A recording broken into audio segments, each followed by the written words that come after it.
In this video, we'll learn how to build a dice rolling application with Microbit. Have you ever been looking for dice but could not find one? So dice rolling is a useful app that may be used to play any kind of board game in daily life. So you can play Ludo, you can play Monopoly with the dice you create with Microbit. But before going with the dice, let's explore what is a Microbit.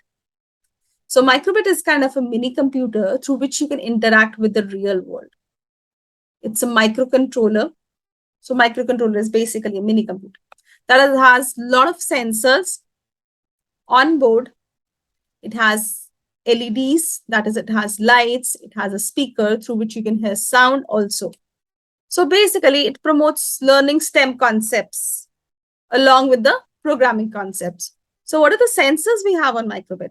We have accelerometer sensor, we have light sensor, we have temperature sensor. So all these things are on the Microbit. And the size of the Microbit is less than the size of the credit card. So you can put it into your pocket, take it anywhere and take down the readings and sit on the exploration of the real world.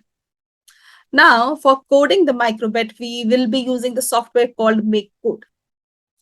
MakeCode software is block-based. That is, we are using drag and drop programming for coding the Microbit.